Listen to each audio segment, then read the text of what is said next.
saw her. She was small, blonde, and muscles rippled under her smooth, tawny skin. She hesitated, then waded through the waving plants to the edge of the plot and sat beside him. Sten was only slightly taller than Bet, with black hair and brooding black eyes. He was slender, but with the build of a trained acrobat. "Thought you were asleep," she said. "Couldn't." Bet and Sten sat in silence for a moment, except for the purrs of Moonin and Hugin, Bet's two big cats. Neither Bet nor Sten was particularly good at talking, especially about... "Thought maybe," Sten tried haltingly, "we should, try to figure out what's going on." "Going wrong, you mean," Bet said softly. "I guess that pretty well is it," Sten said. Bet considered. "I'm not sure. We've been together quite a while. Maybe it's that. Maybe it's this stupid operation. All we've done for a long time now is sit on this clottin' ship and play tech." "And snarl at each other." "Well, that too." "Look, why don't we go back to my compartment and..." His voice trailed off. "Very romantic approach," his mind snapped at him. Bet hesitated, considering. Finally, she shook her head. "No, I think I want things left alone until we get back. Maybe when we're on R&R, maybe then we'll go back to being like we were." Sten sighed, then nodded. Perhaps Bet was right. Maybe it was best. And the intercom sang. "If we aren't disturbing the young lovers, we seem to have a small problem in the control room." "Like what, Ida?" Sten asked. The tigers were already up, ears erect, tails swimming gently.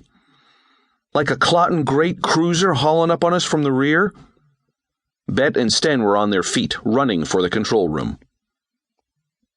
A relatively short man, about as wide as he was tall, scanned the display from the ship's Jane's fish and grunted. Alex was a heavy worlder, with steel beam-sized bones and super-dense muscles.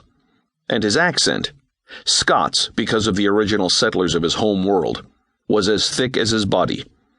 "Nobody ken the trouble I seen," he half-sung to himself as he glanced over the description of the ship that was pursuing them. Sten leaned over his shoulder and read aloud. 619.532, Assault Patrol Cruiser. Former Imperial Cruiser, Turnma, Karjala class. Dimensions 190 meters by 34. Clottin' chubby ship. Crew under Imperial Manning, 26 officers, 125 men. 4 of us plus 2 tigers against 151 troops, Ida broke in. The Rom woman mused over the odds. She was as chubby as she was greedy. Ida had her fingers in every stock and futures market in the Empire. "If anyone's taking bets, I'll give odds. Against us." Sten ignored her and read on. Armament, 6 Goblin anti-ship launchers, storage 36 in reserve, 3 Vidal intercept missile launchers, storage 45 in reserve, 4 Lynx output laser systems, usual in-atmosphere AA capacity, single chain gun, single Bell-class assault laser, mounted unretractable turrets above A deck, well-armed little bastard. Okay, now, speed. Kept my fingers linked," Alex murmured. "Clot," Sten said. "They can outrun us, too." It was Ida's turn to grunt. "Clottin' computer, all it tells us is that we're swinging gently in the wind. Any data on who those stinking bad guys are?"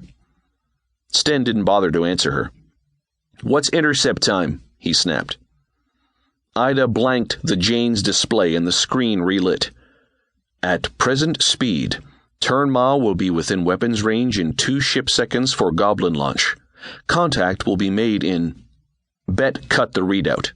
"Who cares? I don't think those clowns want to shake our hands." She turned to Sten. "Any ideas, Lieutenant?" Ida's board buzzed. "Oh ho, they want to talk to us." Her hand went to the comm switch. Sten stopped her. "Stall them." There was a reason for Sten's caution. The problem wasn't with the control room. The Cienfuegos was indeed an Imperial